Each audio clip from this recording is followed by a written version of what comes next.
नमस्कार। जय श्री जगन्नाथ। आपण मनको मो चैनल को अनेक अनेक अभिनंदन।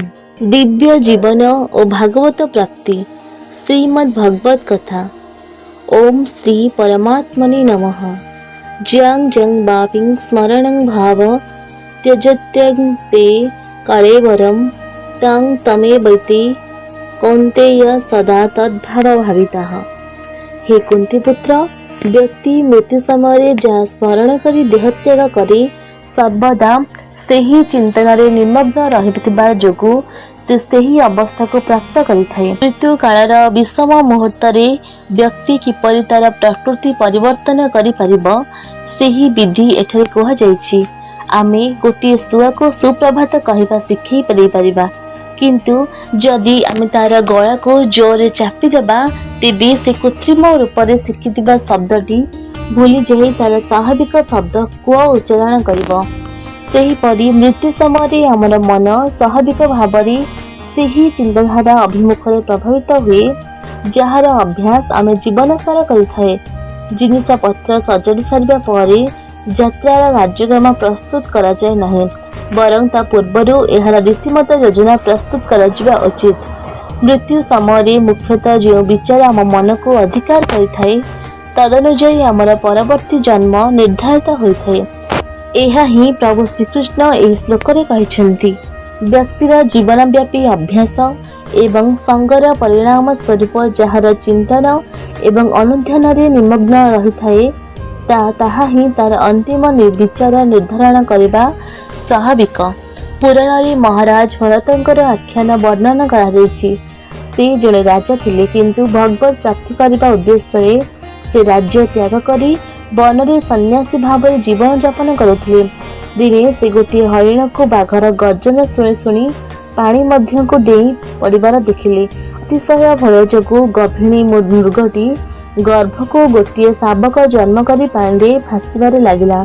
शावकटी प्रति भरतंक मन में दया उत्पन्न हैला एवं से ताको पानी रे उद्धार करी तांका कुटीर को आनी तार लालन पालन करिबारे लागिले। अति आग्रहर सहित से तार चपलतापूर्ण चाली को निरीक्षण करथिबाले लागिले। से खाइबा पाई घास संग्रह करुथिले एवं ताको उष्मता प्रदान पाई कलाग्रता करुथिले।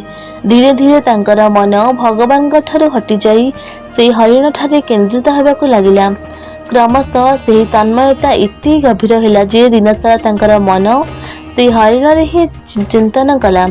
जेतेबेले से मृत्युवरण करथिबाकु जाउथिले हरिणटी प्रति तांकर ममता एवं चिंता जोगु से ताको पाखको डाकिले। परिणाम स्वरूप परवर्ती जन्म रे से मृग जोनि रे जन्म ग्रहण कले, किंतु जेहेतु से भागवत साधना करथिले पूर्व जन्मर समस्त त्रुटि संपर्क रे से सचेतन थिले। सेथिपाई हरिण हेले मध्य से जंगल रे साधु मानक आश्रम पाखरे रहुथिले।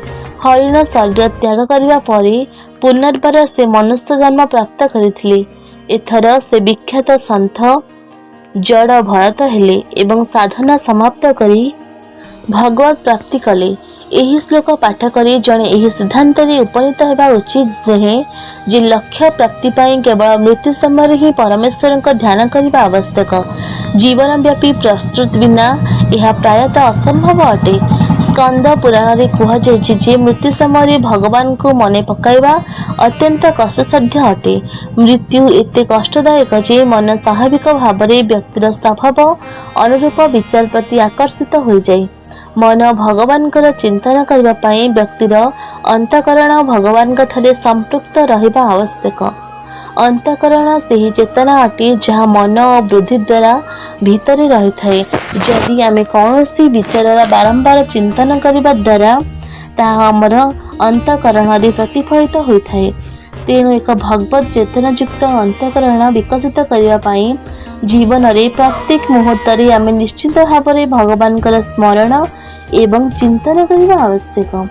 जदि व्यक्ति ए दिव्य जीवन रे भगवत सेवा रे बराबर नियुक्ति अछि तेबे मृत्यु परे से निश्चय दिव्य शरीर प्राप्त हेबो आ भौतिक शरीर प्राप्त हेबो नाही।